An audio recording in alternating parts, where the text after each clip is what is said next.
فاسألوا أهل الذكر إن كنتم لا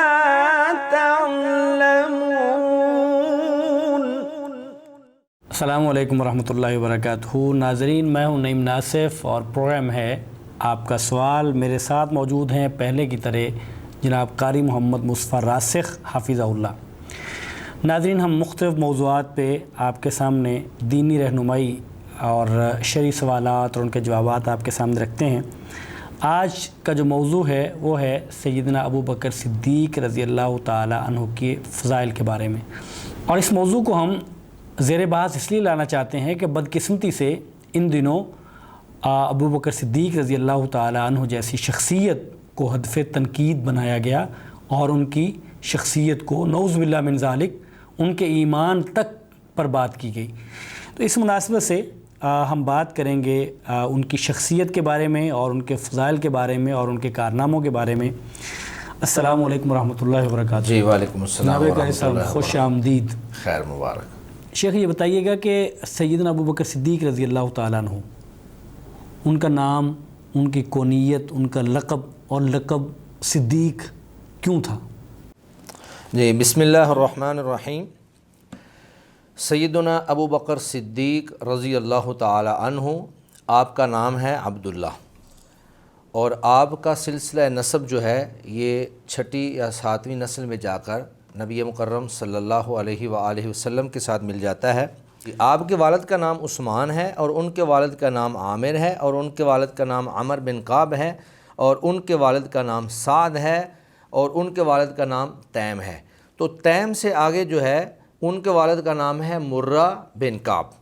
تو یہ وہی سلسلہ نسب ہے جو جناب نبی مکرم صلی اللہ علیہ وآلہ وسلم کا سلسلہ نسب ہے۔ تو گویا کہ 6ٹی نسل پہ جا کر سیدنا ابو بکر صدیق رضی اللہ تعالی عنہ کا سلسلہ نسب اور رسول اللہ صلی اللہ علیہ وسلم کا سلسلہ نسب ایک ہو جاتا ہے، اور آگے یہی جو مقدس سلسلہ ہے یہ سیدنا ابراہیم علیہ السلام تک، اور اسی طرح آگے سیدنا آدم علیہ السلام تک چلتا ہے۔ تو آپ کا نام عبداللہ ہے لیکن کنیت ابو بکر ہے، اور آپ کنیت سے اتنے معروف ہوئے کہ آپ کا اصل نام جو ہے وہ چھپ گیا، اور آپ اپنی کنیت سے ہی ابو بکر صدیق رضی اللہ تعالی عنہ کے نام سے معروف ہو گئے۔ تو صدیق جو ہے یہ آپ کا لقب ہے، کنیت ابو بکر ہے، نام عبداللہ ہے، اور صدیق جو ہے وہ آپ کا لقب ہے۔ اور یہ لقب بھی اس کے پیچھے بھی ایک بہت عظیم پس منظر ہے۔ آپ نے سنا پڑا ہوگا کہ نبی مکرم صلی اللہ علیہ وآلہ وسلم جب معراج پر تشریف لے گئے اور وہاں سے واپس آئے تو آپ نے اہل مکہ کو بتلایا کہ آج رات میں بیت اللہ سے بیت المقدس تک، اور پھر وہاں سے 7 آسمان اور آگے سدرۃ المنتہا تک جو ہے میں پوری سیر کر کے آج رات میں واپس آ گیا ہوں۔ تو اہل مکہ جو پہلے ہی نبی مکرم صلی اللہ علیہ وآلہ وسلم کی ہر بات کی تکذیب کرتے تھے، آپ کو جھوٹا اور آپ کو مجنون یا جو بھی آپ کو نعوذ باللہ غیر مناسب اور نازیبا الفاظ اور کلمات اور القاب سے پکارتے تھے، تو انہوں نے اس بات کا بڑا مذاق اڑایا۔ اللہ کے نبی صلی اللہ علیہ وآلہ وسلم نے مسلمانوں کو بیان کیا تو مسلمان تو آمنا وصدقنا کہنے والے تھے۔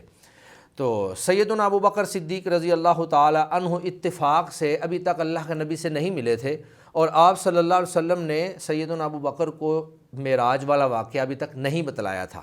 آپ جو ہیں شہر سے باہر گئے ہوئے تھے، آپ واپس آ رہے تھے، اور ادھر سے ابو جہل جو ہے وہ شہر سے مکہ سے باہر جا رہا تھا، اور رستے میں آپ سے ملاقات ہو گئی۔ تو کہنے لگا کہ اے ابو بکر، کیا آپ کو پتہ ہے کہ آپ کے ساتھی نے آج کیا نئی بات کی ہے؟ کہا جی آپ بتائیں کیا نئی بات کی ہے؟ تو کہنے لگا کہ وہ ایک ایسی بات ہے کہ آپ بھی اس کی تصدیق نہیں کریں گے۔ تو سیدنا ابو بکر صدیق رضی اللہ تعالیٰ عنہ نے کہا کہ نہیں، آپ مجھے پہلے بتلائیں کہ کیا بات ہے۔ تو اس نے کہا جی آپ کا ساتھی جو ہے وہ کہتا ہے کہ آج ایک رات میں بیت اللہ سے بیت المقدس یعنی مکہ سے فلسطین تک گیا، اور یہ اس وقت 40 دن کا سفر تھا اگر وہ عمومی ذرائع کے مطابق اور دیگر کافروں کے ذریعے، گھوڑے یا اونٹ کے ذریعے اگر یہ سفر کیا جاتا، اور پھر وہاں سے آسمانوں کی بھی سیر کر کے واپس آ گئے ہیں۔ تو سیدنا ابو بکر صدیق رضی اللہ تعالی عنہ نے کہا کہ اگر یہ بات آپ صلی اللہ علیہ وآلہ وسلم نے کہی ہے تو میں 100% اس کی تصدیق کرتا ہوں، بلکہ میں تو اس سے بڑھ کر اس سے ایک بڑی بات کی بھی تصدیق کرتا ہوں کہ آپ کے پاس فرشتہ آتا ہے اور وحی لاتا ہے اور وہ اللہ کا پیغام لے کر آتا ہے۔ تو ایک ایسا دور اور ایک ایسا لمحہ جب سارا مکہ، سارے مشرکین مکہ اور سارے کافر آپ کی تکذیب کر رہے تھے، تو سیدنا ابو بکر صدیق رضی اللہ تعالی عنہ نے ایسے موقع پر آپ کی تصدیق کی اور آپ کی بات کو تائید دی کہ جب سارے تکذیب کر رہے تھے، تو جس سے آپ کا لقب جو ہے وہ صدیق قرار پا گیا کہ آپ وہ ہیں جو تصدیق کرنے والے ہیں، اللہ کی تصدیق کرنے والے ہیں، رسول کی تصدیق کرنے والے ہیں، اسلام اور ایمان کی تصدیق کرنے والے ہیں۔ تو یہ گویا کہ لقب آپ کی شان اور آپ کے مقام کو بہت اعلیٰ اور عرفہ کر دیتا ہے۔ سبحان اللہ، سبحان اللہ۔ شیخ، سیدنا ابو بکر صدیق رضی اللہ تعالیٰ عنہ کے فضائل ڈھیر سارے ہیں، یعنی اگر آپ سنتے جائیں یا آپ پڑھتے جائیں تو آپ پڑھتے ہی جاتے ہیں۔ جی جی، یعنی آپ اہل علم نے باقاعدہ اس کے اوپر کتابیں لکھی، یعنی آپ کے صدقات و خیرات کی بات ہو، جی جی، آپ صلی اللہ علیہ وسلم کے ساتھ آپ کا ایک جو تعلق بنا، محبت کی بات ہو، محبت کی بات ہو، آپ صلی اللہ علیہ وسلم کے ساتھ رہنے کی بات ہو، ثانی اثنین فی الغار، ثانی اثنین فی الغار، یعنی آپ کے فضائل ڈھیروں ہیں۔ جی، ناظرین کو بتائیے چیدہ فضائل جو آپ کہہ لیں مہم ہیں، جی جی، ان فضائل کا ذکر کیجیے۔ جی، آپ کی فضیلت میں اس سے بڑی فضیلت اور کیا ہو سکتی ہے کہ مردوں میں سے سب سے پہلے جس شخص نے اسلام قبول کیا وہ سیدنا ابو بکر صدیق رضی اللہ تعالی عنہ تھے۔ گویا کہ آپ سب سے پہلے مرد صحابی ہیں، آپ سب سے پہلے اسلام لانے والے ہیں، اور پھر آپ کے مال نے اور آپ کی دانش نے اور فراست نے پیارے نبی صلی اللہ علیہ وسلم کو اتنا حوصلہ دیا اور اتنا آپ کی مدد کی کہ نبی مکرم صلی اللہ علیہ وسلم نے ایک موقع پر فرمایا کہ مجھ پر جتنے بھی لوگوں کے احسانات تھے میں نے سب کے احسانات کا بدلہ چکا دیا ہے، لیکن سیدنا ابو بکر صدیق کے مجھ پر اتنے احسانات ہیں کہ ان کا بدلہ جو ہے وہ اللہ ہی دے سکتا ہے۔ تو یہ ان کی محبت تھی اور یہ ان کا تعلق تھا اور یہ رسول اللہ صلی اللہ علیہ وسلم کے لیے جان ساری تھی۔ اور پھر مال کو وہ سمجھتے ہی کچھ نہیں تھے۔ مال کا ایک بڑا مشہور قصہ آپ نے پڑھا ہوگا کہ نبی مکرم صلی اللہ علیہ وآلہ وسلم نے ایک دفعہ اعلان کیا کہ جی آپ لوگ سب فنڈ جمع کروائیں اور جہاد کے لیے چندہ جمع کروائیں۔ ویسے اللہ کے نبی صلی اللہ علیہ وسلم جب بھی اعلان کرتے تھے سیدنا ابو بکر ہمیشہ بڑھ چڑھ کر حصہ لیا کرتے تھے۔ تو یہ ایک ایسا موقع تھا کہ سیدنا عمر رضی اللہ تعالیٰ عنہ نے دل میں سوچا کہ سیدنا ابو بکر ہمیشہ بڑھ چڑھ کر حصہ لیتے ہیں، ہم سے آگے بڑھ جاتے ہیں، آج میرے گھر میں مال بہت پڑا ہے تو میں آج کوشش کرتا ہوں کہ میں ابو بکر سے بڑھ جاؤں، یعنی کہ ایک مقابلے کی فضا پیدا ہو گئی۔ سیدنا ابو بکر صدیق اور یہ جائز ہے، وَفِي ذَلِكَ فَلْيَتَنَافَسِ الْمُتَنَافِسُونَ، نیکی کے معاملے میں آپ مقابلہ کریں، آگے بڑھیں، ایک دوسرے کے اوپر سبقت لے جائیں۔ تو سیدنا عمر رضی اللہ تعالیٰ عنہ بھی گھر چلے گئے اور اس جذبے کے ساتھ گئے کہ آج میں نے ابو بکر سے آگے بڑھنا ہے۔ ابو بکر صدیق رضی اللہ تعالیٰ عنہ بھی گھر گئے تو سیدنا عمر رضی اللہ تعالیٰ عنہ نے اپنے گھر کا جتنا سامان تھا آدھا اٹھایا اور رسول اللہ صلی اللہ علیہ وسلم کی خدمت میں لا کے پیش کر دیا۔ بہت زیادہ سامان تھا کیونکہ اس وقت ان کے گھر میں بہت سارا سامان موجود تھا، اور ابو بکر صدیق رضی اللہ تعالیٰ عنہ گھر گئے اور گھر میں جو کچھ موجود تھا سب اٹھا کے رسول اللہ صلی اللہ علیہ وسلم کی خدمت میں پیش کر دیا۔ تو اللہ کے نبی صلی اللہ علیہ وسلم جو ماہر نفسیات تھے وہ بھی دیکھ رہے تھے کہ آج میرے دو صحابی جو ہیں وہ مقابلہ کر رہے ہیں۔ تو حضرت عمر سے پوچھا کہ عمر آپ کیا لے کے آئے ہیں؟ تو حضرت عمر رضی اللہ تعالیٰ عنہ کہنے لگے کہ یا رسول اللہ، گھر کا جتنا سامان تھا آدھا میں نے گھر والوں کے لیے رکھ لیا ہے اور آدھا آپ کی خدمت میں پیش کر دیا ہے۔ تو اللہ کے نبی صلی اللہ علیہ وسلم نے ابو بکر سے پوچھا کہ ابو بکر آپ کیا لے کے آئے ہیں؟ تو قربان جائیں سیدنا ابو بکر کی قربانیوں پر۔ کہا یا رسول اللہ، گھر میں اللہ اور اس کے رسول کے محبت کے علاوہ کچھ چھوڑ کے نہیں لایا ہوں، جو کچھ گھر میں پڑا تھا یا رسول اللہ سب لا کے آپ کی خدمت میں پیش کر دیا ہے۔ تو یہ تھے وہ جانثار اور وفادار ساتھی جو آپ کے لیے سب کچھ قربان کر دینے والے تھے، آپ کے لیے اپنی جان، اپنا مال، اپنے اہل و عیال سب کچھ قربان کر دینے والے تھے۔ کہنا شیخ، یہ کہنا اور یہ سننا ہی آسان ہے، یعنی آج آپ تصور کریں میں ہوں، جی آپ ہوں یا ہمارے ناظرین میں سننے والا کوئی شخص تصور تو کرے نا کہ وہ اللہ کی راہ میں اگر اسے کہا جائے وہ گھر کا سارا مال، اللہ اکبر، تصور بھی نہیں کیا جاتا، تصور بھی نہیں کیا جاتا بے شک۔ تو یہ ان کا ایمان تھا، یہ ان کی محبت تھی، یہ ان کا جذبہ تھا، یہ ان کا اثار تھا، یہ ان کی قربانی تھی۔ تو پھر دوسری طرف دیکھیے، جب آپ صلی اللہ علیہ وآلہ وسلم نے ہجرت کی تو اس وقت کفار نے یہ اعلان کر دیا کہ جو بھی نبی مکرم صلی اللہ علیہ وسلم کو زندہ یا مردہ کسی بھی حالت میں لے کے ہمارے پاس آ جائے گا اس کے لیے 100 اونٹ کا انعام ہوگا۔ اور یہ اتنا بڑا انعام تھا کہ اہل مکہ جو ہے وہ باہر بھاگ پڑے اور کوشش کرنا شروع کر دی کہ جیسے بھی ہو سکتا ہے ہم محمد صلی اللہ علیہ وسلم کو پکڑ کے لے آئیں۔ وہ سراقہ بن مالک کا قصہ بھی آپ کے سامنے موجود ہوگا۔ تو سیدنا ابو بکر صدیق رضی اللہ تعالیٰ عنہ، تو یہ ایک ایسی حالت تھی کہ جس میں آپ کہہ لیں کہ جی جان بھی جا سکتی تھی بالکل، لیکن ایسے موقع پر اگر کسی ساتھی نے ساتھ دیا، اگر کسی صحابی نے اور کسی مرد نے مردانگی کا مظاہرہ کرتے ہوئے اور ان خطرات کو بالائے طاق رکھ کر ان کو سامنے نہ لاتے ہوئے اگر کسی نے ساتھ دیا ہے تو وہ سیدنا ابو بکر صدیق رضی اللہ تعالی عنہ تھے۔ نہ صرف یہ ہے کہ آپ کے ساتھ نکل کر مکہ سے غار تک پہنچے اور پھر غار کے اندر وہاں پر موجود ہیں، اور غار کا منظر یہ ہے کہ اللہ کے نبی صلی اللہ علیہ وسلم موجود ہیں اور سیدنا ابو بکر صدیق موجود ہیں۔ اور پھر دیکھیں محبت کیا ہے، اللہ کے نبی سے کہتے ہیں یا رسول اللہ غار میں پہلے میں جاؤں گا، میں جا کر صفائی کروں گا، کہیں ایسا نہ ہو کہ وہاں پہ کوئی نقصان دہ موذی جانور نہ ہو۔ سیدنا ابو بکر غار میں گئے، صفائی کی، حتیٰ کہ اپنی چادر پھاڑ کر اس کو سارے سوراخوں کے اندر ڈالا، جو ایک سوراخ بچ گیا وہاں پہ اپنی ایڑی مبارک رکھ دی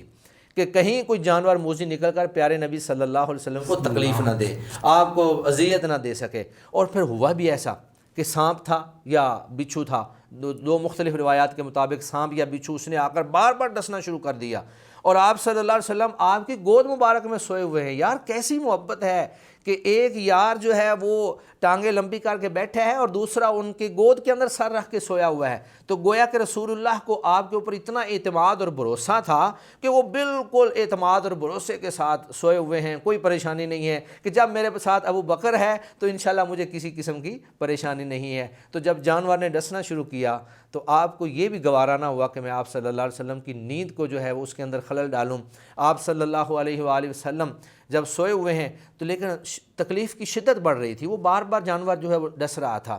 تو آنکھوں سے آنسو جاری ہو گئے۔ اب وہ آنسو جو ہے وہ رسول اللہ صلی اللہ علیہ وسلم کے رخ انور پر، آپ کے چہرہ اقدس پر گرے، تو دیکھا کہ یہ پانی کہاں سے گر رہا ہے۔ کہا ابو بکر کیا ہوا؟ تو سیدنا ابو بکر صدیق کہنے لگے کہ یا رسول اللہ مجھے لگ رہا ہے کہ جیسے کوئی جانور جو ہے موذی جانور میرے پاؤں میں ڈس رہا ہے۔ تو پیارے نبی صلی اللہ علیہ وسلم نے اپنا لعاب مبارک سیدنا ابو بکر صدیق رضی اللہ تعالی عنہ کے پاؤں پہ لگایا۔ سیدنا ابو بکر صدیق کہتے ہیں کہ میرا پاؤں ایسے ٹھیک ہو گیا جیسے کسی جانور نے ڈسا ہی نہیں تھا۔ اور پھر تاریخ کی ایک بات میں نے کسی جگہ پہ پڑھی تھی، اب اس کا حوالہ مجھے یاد نہیں ہے، کہتے ہیں کہ سیدنا ابو بکر صدیق بھی شہید ہیں۔ وہ کیسے شہید ہیں کہ ان کی آخری زندگی کے دور میں یہی جو ڈسا ہوا جانور کا زہر تھا وہ دوبارہ لوٹ آیا تھا، اور گویا کہ اس تکلیف سے ان کی شہادت ہو گئی۔ اللہ تعالیٰ نے ان کو بھی شہادت عطا فرما دی، ایک درجہ دے دیا۔ تو یہ ابھی قصہ ختم نہیں ہوا ہے، کافر جو ہیں وہ تلاش میں ہیں، اور حتیٰ کہ غار کے بالکل کنارے پہ آ گئے ہیں۔ سیدنا ابو بکر صدیق رضی اللہ تعالیٰ عنہ غار کی طرف اوپر دیکھتے ہیں اور دیکھا کہ یا رسول اللہ اگر ان لوگوں نے اپنے پاؤں کی طرف بھی دیکھ لیا تو ہم نظر آ جائیں گے۔ تو پیارے نبی صلی اللہ علیہ وسلم نے کہا کہ لا تحزن ان اللہ معنا، اے ابو بکر پریشان نہ ہو، ہمارے ساتھ اللہ ہے۔ اور ابو بکر صدیق رضی اللہ تعالی عنہ کو تسلی ہوئی، اور اللہ کے نبی کا یہ جملہ اللہ کو اتنا پسند آیا کہ اللہ تعالیٰ نے اس کو باقاعدہ قرآن کا حصہ بنا دیا ہے، اور سیدنا ابو بکر صدیق کو ثانی اثنین قرار دیا ہے، ثانی اثنین فی الغار۔ تو گویا کہ وہاں پر یا تو ابو بکر تھے یا پھر اللہ کے نبی تھے، اور تیسرا ان کے ساتھ اللہ تعالیٰ تھا۔ تو گویا کہ اللہ کا ساتھ اپنے نبی کے ساتھ تھا، اللہ کا ساتھ ابو بکر کے ساتھ تھا، اور اس محبت اور جذبے اور قربانی کو دیکھیں تو آج اس کی کوئی مثال دنیا کے اندر موجود نہیں ہے۔ اور پھر آپ صلی اللہ علیہ وسلم جب ایسا سفر آپ نے آغاز کیا یا اس کی پلاننگ فرما رہے تھے، اور آپ کو معلوم تھا یہ سارے خطرات کہ سارا مکہ جو ہے اہل مکہ دشمن ہے، تو اس وقت جس پر اعتماد کیا یا زیادہ بھروسہ اور زیادہ اعتماد تو وہ سیدنا ابو بکر صدیق رضی اللہ عنہ۔ یہ نہیں، یہ یک طرفہ محبت نہیں ہے، یہ دو طرفہ محبت ہے۔ اللہ کے نبی صلی اللہ علیہ وسلم کو ابو بکر پہ اعتماد ہے، بھروسہ ہے، اور پھر ان کے ساتھ محبت بھی ہے۔ ایک حدیث ہے کہ لو کنت متخذا خلیلا لاتخذت ابا بکر خلیلا ولکن اتخذنی اللہ خلیلا، کہ اگر میں کسی کو خلیل بناتا، یہ خلت جو ہے نا یہ محبت کا اعلیٰ ترین درجہ ہے۔ اللہ تعالیٰ نے صرف دو خلیل بنائے ہیں، یا تو سیدنا ابراہیم علیہ السلام کو خلیل کا درجہ دیا ہے، یا پیارے نبی صلی اللہ علیہ وسلم کو خلیل کا درجہ دیا ہے۔ تو اللہ کے نبی نے فرمایا کہ اگر میں کسی کو خلیل بناتا تو میں ابو بکر کو خلیل بناتا، لیکن چونکہ مجھے اللہ نے اپنا خلیل بنا لیا ہے تو خلت کے درجے پہ کوئی دوسرا بندہ اس میں شریک نہیں ہو سکتا ہے۔ اور پھر یہ رات دیکھیں، ایک تو یہ ہے کہ اللہ کے نبی کو ان کے ساتھ محبت ہے، ان کے ساتھ پوری پلاننگ اور پھر یہ ان کے رازدان تھے، ایک ایک چیز بڑی راز والی تھی، کوئی بھی راز اگر لیک ہو جاتا تو فوراً اہل مکہ کو علم ہو جاتا۔ رازدان بھی تھے، ان کے خیر خواہ بھی تھے، ان کے معتمد ساتھی بھی تھے، اور پھر ان کے ساتھ محبت کرنے والے بھی تھے۔ تو ادھر سے ابو بکر صدیق رضی اللہ تعالیٰ عنہ کو بھی اللہ کے نبی کے ساتھ بڑی محبت تھی کہ ان جان جوکھوں والے سفر کے اندر، خطرات سے بھرے سفر کے اندر، جس میں جان جانے کے خطرات جو ہیں وہ آپ کہہ لیں کہ تقریباً 100% پر موجود تھے، لیکن انہوں نے اپنے ساتھی کا ساتھ دیا، انہوں نے اپنا سب کچھ قربان کر دیا۔ انہوں نے وہاں پر وہ اونٹنیاں بھیجیں تاکہ دودھ جو ہے وہ اللہ کے نبی کو تازہ دودھ وہاں پہ دستیاب ہوتا رہے، اور پھر پورے رستے میں باقاعدہ ان کے ساتھ سفر میں ان کے ساتھ رہے، اور مکہ سے جو بھی سفر جاری ہوا مدینہ تک سیدنا ابو بکر صدیق رضی اللہ تعالیٰ عنہ آپ کے ساتھ ہیں۔ اور پھر دیکھیں یہ رات بڑی عظیم ہے، یہ رات چونکہ مشکلات سے بھری ہوئی تھی، یہ رات جو ہے وہ دشمنوں کے خوف اور ان کے ڈر سے بھری ہوئی تھی۔ ایک موقع ایسا آیا کہ سیدنا عائشہ رضی اللہ تعالی عنہا اور پیارے نبی صلی اللہ علیہ وسلم باہر صحن میں سوئے ہوئے ہیں۔ سیدہ عائشہ نے جب آسمان کی طرف دیکھا کہ آسمان ستاروں سے جگمگ کر رہا ہے، لاکھوں کروڑوں اربوں کی تعداد میں ستارے ہیں، تو نبی مکرم صلی اللہ علیہ وآلہ وسلم سے پوچھتی ہیں کہ یا رسول اللہ،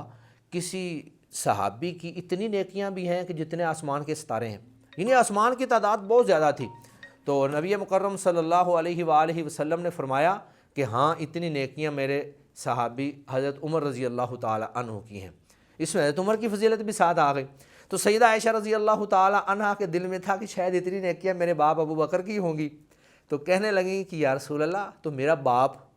تو سیدنا نبی مکرم صلی اللہ علیہ وآلہ وسلم نے فرمایا کہ اے عائشہ، عمر کی ساری زندگی کی نیکیاں اگر ایک طرف ہو جائیں تو حضرت ابو بکر صدیق کی وہ ایک رات جو انہوں نے غار میں میرے ساتھ گزاری تھی وہ اس کے برابر بھی نہیں ہو سکتی ہیں۔ تو گویا کہ سیدنا ابو بکر صدیق رضی اللہ تعالی عنہ کی اتنی زیادہ نیکیاں ہیں کہ آسمان کے ستارے تو وہ تو ایک رات کے برابر بھی نہیں ہو سکتے ہیں۔ تو عمر فاروق پھر وہاں وہ خیرات میں مقابلہ کیسے کر سکتے جب یہاں اتنا تناسب جب یہاں تناسب اتنا زیادہ ہے تو وہاں کیسے کر سکتے تھے؟ تو یہ سیدنا ابو بکر صدیق کی محبت تھی، اور یہ ان کے جذبے تھے، یہ ان کی قربانیاں تھیں، اور یہ آپ کہہ لیں کہ یہاں تو ایمان کی گواہیاں اللہ دے رہے ہیں، جہاں اللہ کہتے ہیں کہ ان اللہ معنا،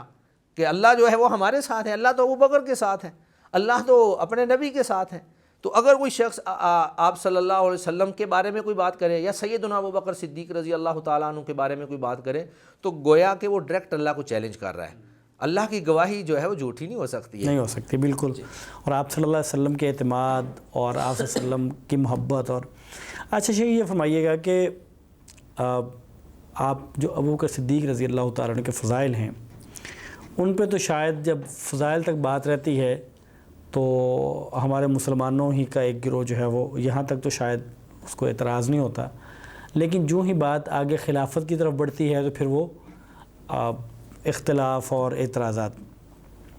سیدنا ابو بکر صدیق رضی اللہ تعالیٰ عنہ کی خلافت، کیا انہوں نے حق غصب کیا تھا کسی صحابی رسول کا؟ یعنی ان کا حق نہیں بنتا تھا؟ سیدنا ابو بکر صدیق رضی اللہ تعالی عنہ کی جو خلافت کا معاملہ ہے وہ اللہ کے نبی کی زندگی کے دور میں ہی کچھ ایسے اشارات پائے جاتے تھے جن سے یہ ملتا تھا، یہ ثابت ہوتا تھا یا اشارہ ملتا تھا کہ آپ صلی اللہ علیہ وسلم کے بعد ابو بکر ہی وہ شخصیت ہیں جن کو خلیفہ بنایا جا سکتا ہے۔ مثلا ایک حدیث میں ہے کہ جب نبی مکرم صلی اللہ علیہ وسلم بیمار ہوئے، سخت بیمار ہو گئے، آپ نمازیں نہیں پڑھا سکتے تھے، تو آپ صلی اللہ علیہ وآلہ وسلم نے صحابہ سے کہا کہ ابو بکر کہاں ہیں؟ تو انہوں نے کہا کہ ابو بکر شاید اس وقت موجود نہیں تھے۔ تو اللہ کے نبی نے پھر دوبارہ پوچھا، پھر تیسری دفعہ پوچھا، تو اللہ کے نبی صلی اللہ علیہ وسلم نے کہا کہ ابو بکر سے کہو کہ وہ نماز پڑھائیں۔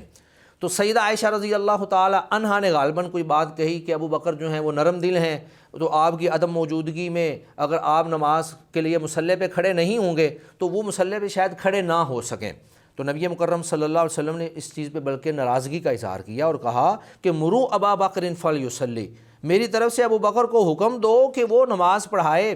تو گویا کہ نبی مکرم صلی اللہ علیہ وسلم نے اپنے بعد جس کو امام بنایا، مصلی پہ کھڑا کیا نماز کے لیے، اس کو لیڈر بنایا، قائد بنایا، وہ سیدنا ابو بکر صدیق رضی اللہ تعالیٰ عنہ تھے۔ اگر یہ یہاں سے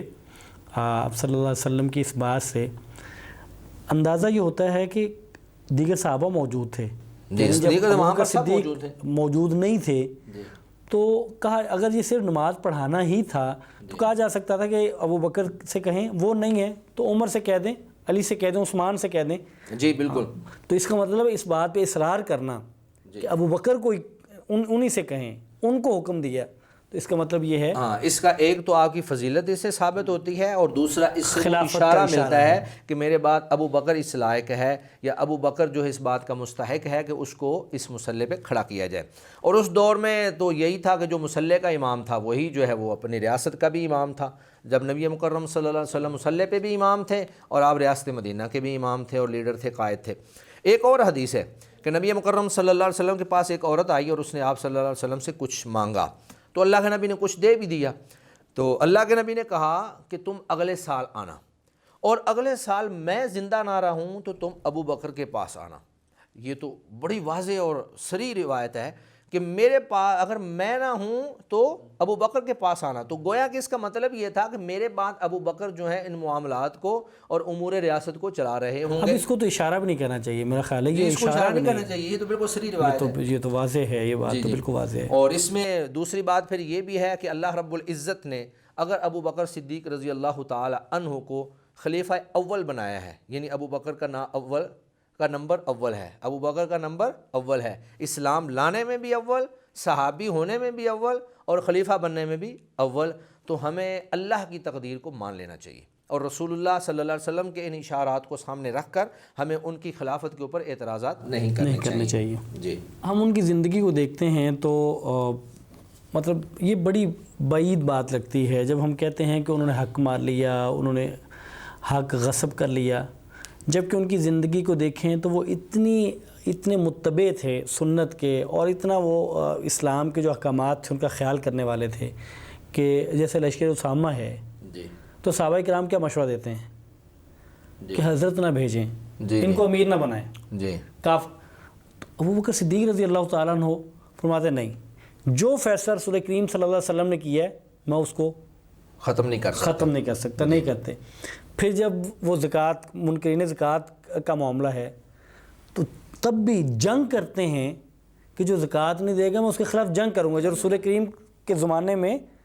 ایک رسی بھی اگر زکوٰۃ میں دیتا تھا اور آج نہیں دے گا تو میں جنگ کروں گا. یعنی یہ مطلب یہ نہیں ہے کہ وہ جنگجو تھے، مطلب یہ ہے کہ اسلام پر کتنے کاربند رہنے والے تھے اور کتنے رکھنے والے تھے. جی بالکل، اسلام سے ان کا تعلق ہے. تو ایسی شخصیت کے بارے میں یہ کہنا کہ انہوں نے حق غصب کر لیا تو بہرحال یہ بعید ہے.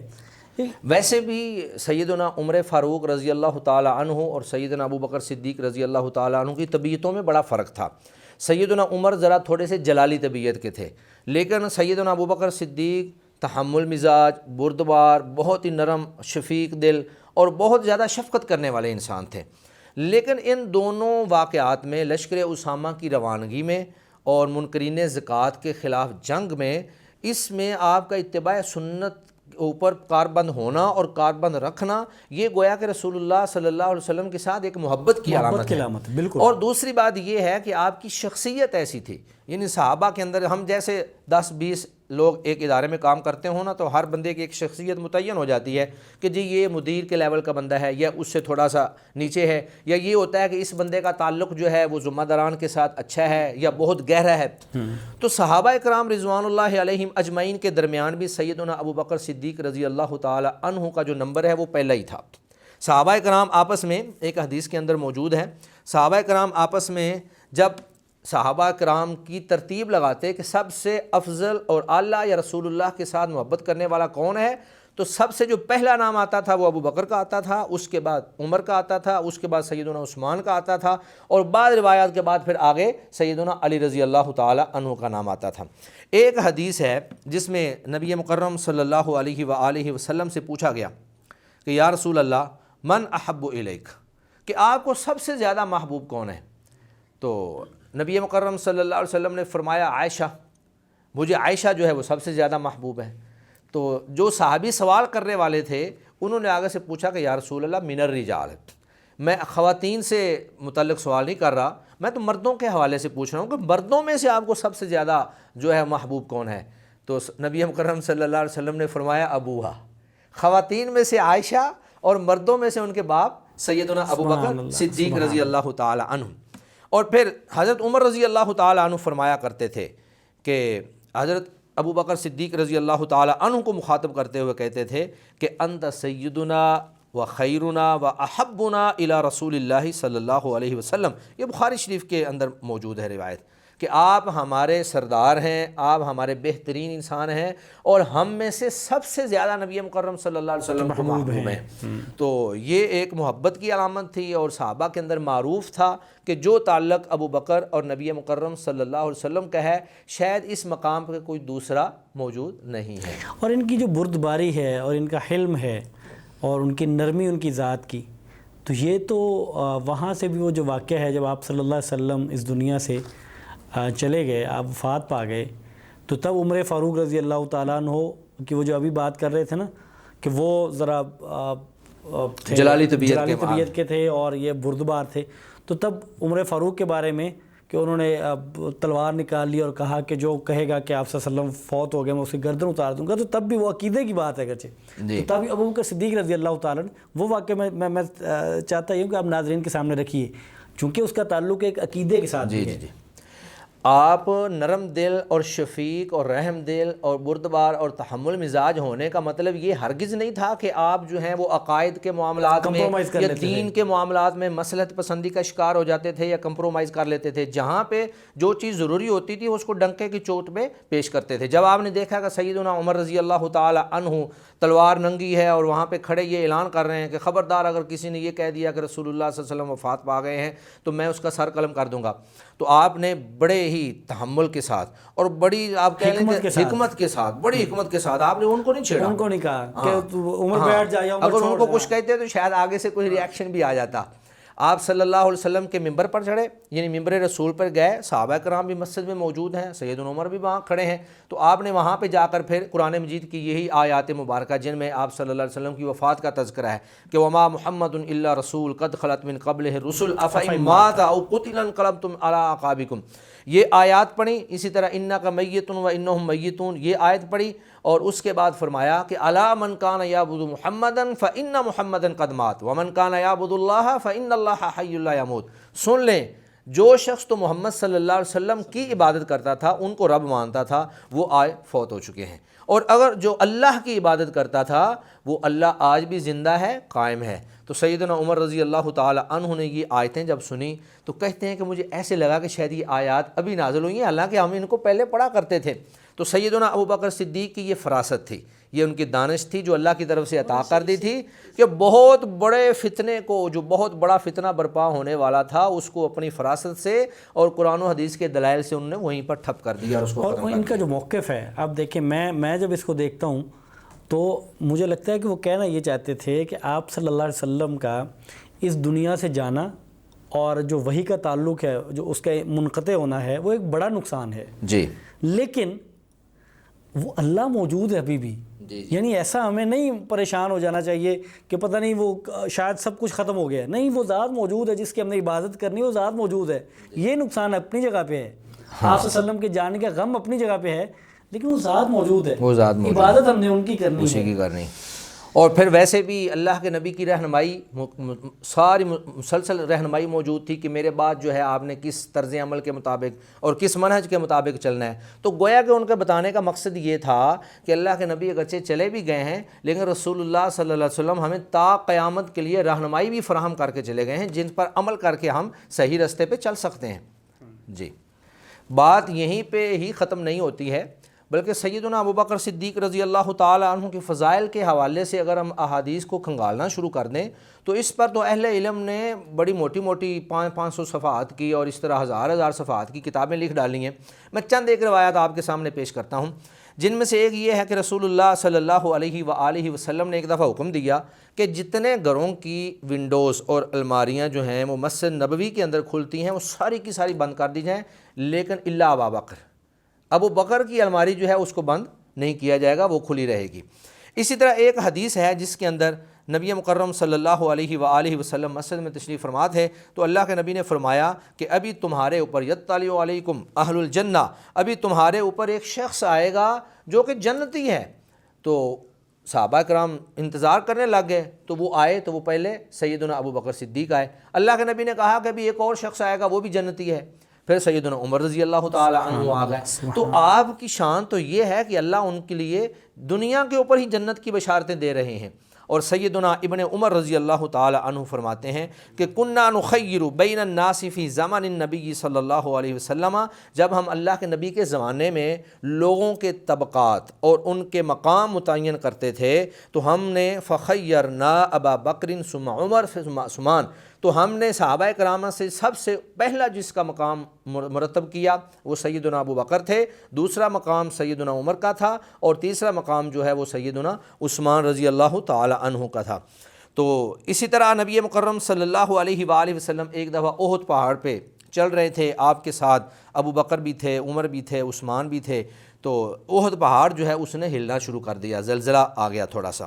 تو نبی مکرم صلی اللہ علیہ وسلم نے جو الفاظ بولے وہ کیا تھے؟ امہل، اے پہاڑ رک جا، علیک نبی و صدیق و شہیدان، اے پہاڑ رک جا، تجھ پر ایک نبی ہے، ایک صدیق ہے، اور صدیق کا پس منظر میں بیان کر چکا ہوں، وہ شہیدان، اور دو شہید ہیں، یعنی سیدنا عمر رضی اللہ تعالی عنہ اور سیدنا عثمان رضی اللہ تعالی عنہ. اسی طرح ایک حدیث کے اندر یہ بات موجود ہے کہ نبی مکرم صلی اللہ علیہ وآلہ وسلم نے فرمایا انت عتیق اللہ من النار، اے ابو بکر تو جہنم سے آزاد ہے. اور ایک روایت کے الفاظ یہ ہیں کہ اللہ کے نبی صلی اللہ علیہ وسلم نے فرمایا کہ ابو بکر اگر آج کے بعد ایک بھی نیکی نہ کرے تو اس کو پھر بھی میں جنت کی ضمانت دیتا ہوں. اور ایک روایت کے الفاظ یہ ہیں کہ نبی مکرم صلی اللہ علیہ وسلم نے فرمایا ابو بکر اور عمر جو ہیں یہ جنتی بوڑھے لوگوں کے سردار ہیں. اگرچہ وہاں بوڑھا تو کوئی نہیں ہوگا لیکن یہ دنیا کے اعتبار سے ہے.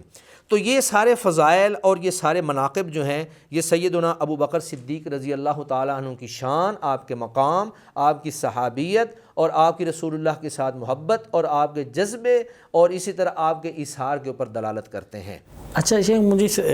اس کی آپ تشریح فرما دیجیے. میرے ذہن میں یہ بات آ رہی ہے کہ یہ پہلے بھی سنتا ہوں نا کہ یہ دونوں احادیث، ایک یہ ہے کہ حسنین جو ہیں وہ اہل جنت کے نوجوانوں کے سردار ہیں جی، اور ایک یہ حدیث مبارکہ کہ سیدنا ابو بکر صدیق اور سید عمر جو ہیں وہ بوڑھوں کے سردار ہیں. میرے ذہن میں ایک بات کیا آتی ہے، یہ اگرچہ میرے ذہن کی بات، میری رائے ہے کہ یہ اس طرح تو نہیں ہے کہ جو نوجوان فوت ہوں گے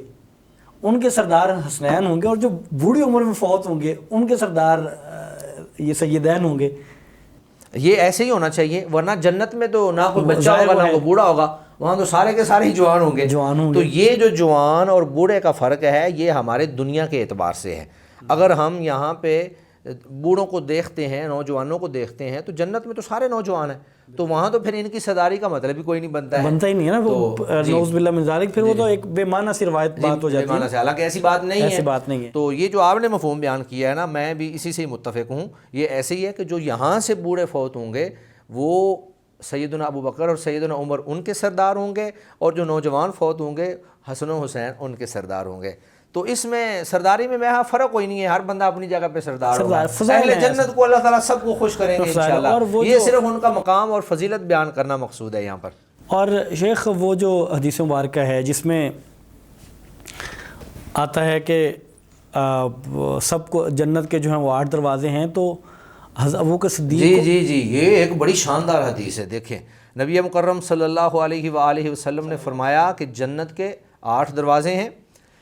اور ان 8 دروازوں میں سے میرا ایک صحابی ایسا ہے کہ وہ 8 کے 8 میں سے گزرے گا. اور وہ کون ہے؟ وہ سیدنا ابو بکر صدیق رضی اللہ تعالیٰ عنہ ہے. یار کیسے نالائق لوگ ہیں یہ کہ اللہ کہہ رہا ہے، اللہ کا نبی کہہ رہا ہے کہ میرا ابو بکر 8 کے 8 دروازے سے گزرے گا، اور یہ نعوذ باللہ ان کے ایمان کے اندر شک کر رہے ہیں اور ایمان کو ہدف تنقید بنا رہے ہیں. اور دروازے جو ہیں، اب جنت کے دروازوں کا مطلب بھی ہے کہ جو شارحین نے لکھا کہ وہ اصل میں درجے ہیں.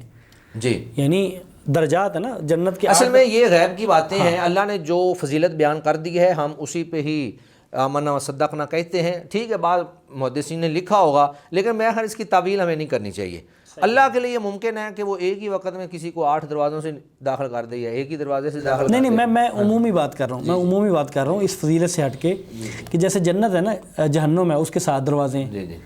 اور جنت کے 8 دروازے ہیں. تو شارحین نے لکھا کہ یہ جو دروازے ہیں نا، جیسے وہ ہے نا کہ جنت کے درجے ہوتے ہیں اور جہنم کے درکے ہوتے ہیں، وہ درکے وہ درجے نہیں، وہ پستی ہے، تو وہ پستی میں درجے ہیں 7، یعنی ایک تھوڑی پستی ہے، اس سے زیادہ ایک، اسی طرح جنت جو ہے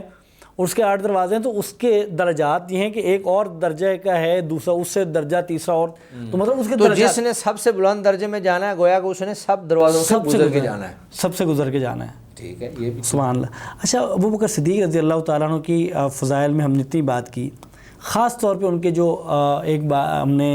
اس کا ذکر کیا کہ جو اللہ کی راہ میں وہ صدقات دیتے تھے اور اپنا سارا مال تک اللہ کی راہ میں پیش کر دیا. سیدنا بلال رضی اللہ تعالیٰ عنہ، ان کی جو ان کو آزادی دلوائی، اس میں بھی تو انہی کا کردار ہے. جی بالکل. صرف سیدنا بلال رضی اللہ تعالیٰ عنہ ہی نہیں بلکہ سیدنا بلال، سیدنا صہیب، سیدنا عمار اور سیدنا خبیب، یہ 4 صحابہ جو ہیں ان کو سیدنا ابوبکر صدیق رضی اللہ تعالیٰ عنہ نے اپنی جیب سے ان کو خریدا اور پھر ان کو اللہ کی راہ میں آزاد کر دیا. سبحان اللہ. کیسی شان ہے ان کی ماشاءاللہ. سیدنا ابوبکر صدیق رضی اللہ تعالی عنہ کو اللہ تعالیٰ نے ایسی سلیم فطرت عطا کی ہوئی تھی، یعنی سلیم الفطرت انسان تھے کہ ان کے بارے میں تاریخ میں یہ بات موجود ہے کہ انہوں نے دور جاہلیت میں بھی، یعنی اسلام لانے کے بعد تو پھر وہ مسلمان ہو گئے، انہوں نے اپنا سب کچھ اللہ کے لیے تابع کر دیا، جو حکم اللہ کا ہوتا تھا وہی کرتے تھے، جس سے اللہ منع کرتا تھا وہ رک جاتے تھے. تو دور جاہلیت میں نہ انہوں نے کبھی شراب پی تھی، نہ انہوں نے کسی بت کو سجدہ کیا تھا، اور نہ ہی انہوں نے کبھی شعر کہا تھا. تو یہ اللہ تعالیٰ نے گویا کہ ان کو اسلام سے پہلے ہی ایسی فراست اور سمجھ عطا کی ہوئی تھی جو کہ ایک سلیم الفطرت انسان کو ملنی چاہیے تھی. تو گویا یہ بھی ان کی فضیلت ہے، سلیم الفطرت ہونا بھی ایک بہت بڑی فضیلت ہے کہ ابھی تک آپ کی طرف سے کوئی الہامی احکامات نہیں ہیں لیکن آپ بچتے ہیں. سبحان اللہ. تو ایسی شخصیت شیخ، اتنی پاکیزہ شخصیت اور اتنی متبع بالسنہ اور اسلام کے لیے اپنی جان، اپنا مال، سب کچھ پیش کر دینے والی شخصیت، کیسے لوگ کہہ لیتے ہیں کہ انہوں نے حق غصب کر لیا؟ کیسے لوگ کہہ لیتے ہیں آپ صلی اللہ علیہ وسلم کے لیے اپنی جان سب کچھ قربان کر دینے والی ذات، تو وہ آپ صلی اللہ علیہ وسلم کی بیٹی کا مال غصب کر سکتے ہیں؟ سوال ہی نہیں پیدا ہوتا. ایک وہ شخص جو نبی مکرم صلی اللہ علیہ وسلم کے ساتھ اپنی جان سے بڑھ کر محبت کرتا ہوں، رسول اللہ کے رشتہ داروں کے ساتھ اور رسول اللہ کی اولاد اور اہل کے ساتھ، یعنی اہل بیت کے ساتھ اپنی جان سے بڑھ کر محبت کرتا ہو، وہ کیسے ان کا حق یا ان کی میراث جو ہے وہ غصب کر سکتا ہے؟ پہلی بات تو یہ ہے کہ سیدہ فاطمہ رضی اللہ تعالی عنہ اور حضرت عباس رضی اللہ تعالی عنہ جب وہ سیدنا ابوبکر صدیق رضی اللہ تعالی عنہ کے پاس اپنی میراث کا مطالبہ لے کر گئے تو سیدنا ابوبکر صدیق رضی اللہ تعالی عنہ نے آگے سے یہ نہیں کہا جی میں نہیں دیتا، یا آپ نے یہ نہیں کہا کہ آپ کا حق نہیں بنتا،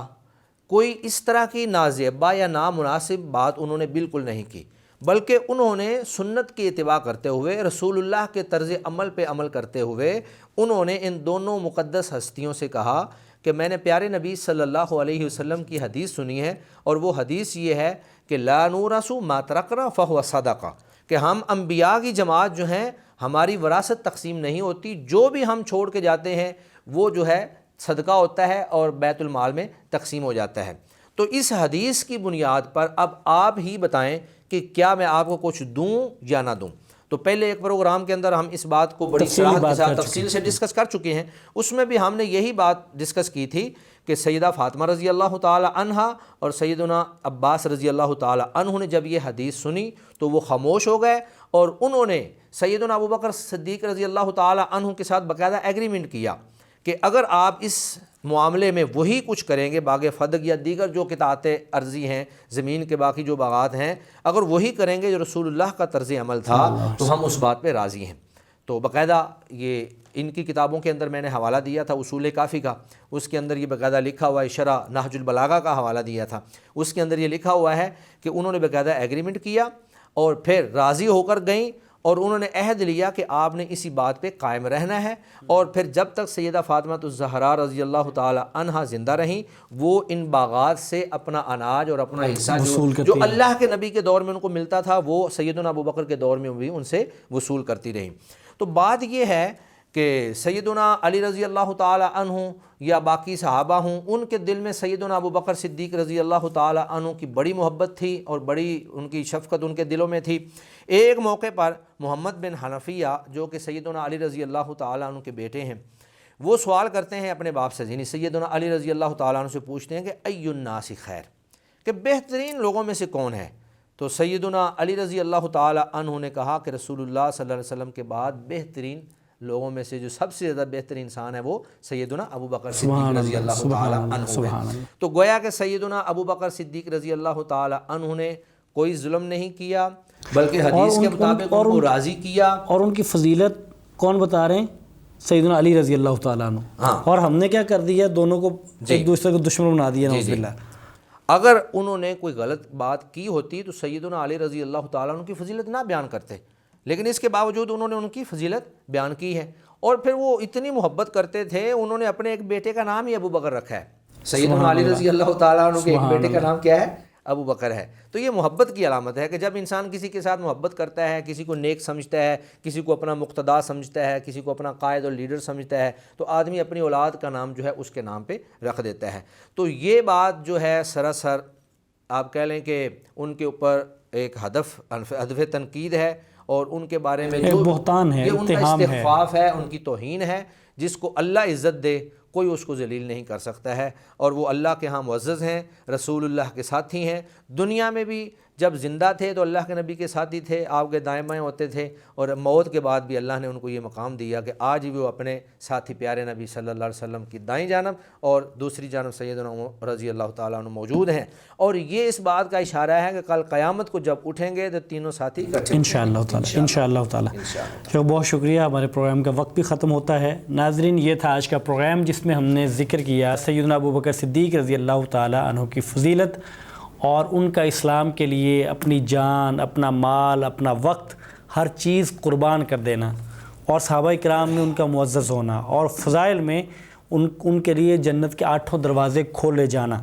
اور آپ صلی اللہ علیہ وسلم کا ان کے بارے میں یہ فرمانا کہ میں نے ہر شخص کے احسانات کا بدلہ چکا دیا ہے، ابو بکر کے احسانات کا بدلہ اللہ ہی چکائے گا، میں گویا کہ نہیں چکا سکا۔ تو یہ وہ چیدہ فضائل ہیں جو سیدنا ابو بکر صدیق رضی اللہ تعالیٰ عنہ کے ہیں، اگرچہ دیگر صحابہ کے بھی بہت فضائل ہیں۔ تو ناظرین، اس پروگرام کرنے کا مقصد یہ تھا کہ ہم جو لوگ جا چکے سو جا چکے، ہم جب ان کا ذکر کریں خیر کا ذکر کریں، اور جب ہم منفی باتیں کریں کسی عام شخص کے بارے میں، جا کے ہم سیدنا ابو بکر صدیق رضی اللہ تعالیٰ عنہ جیسی ہستی کے بارے میں بات کریں، تو یہ بات ان کی شان میں تنقیص ہم نہیں کر پاتے، ہم تو اپنے ایمان کی خیر منائیں، ہم اپنے ایمان کا نقصان کرتے ہیں۔ تو ہمیں بچنا چاہیے، ایسا نہ ہو کہ ہم اپنے ایمان سے ہاتھ دھو بیٹھیں، اللہ نہ کرے کسی کے ساتھ ایسا کوئی معاملہ ہو۔ ہمیں دیجیے اجازت۔ السلام علیکم ورحمۃ اللہ وبرکاتہ۔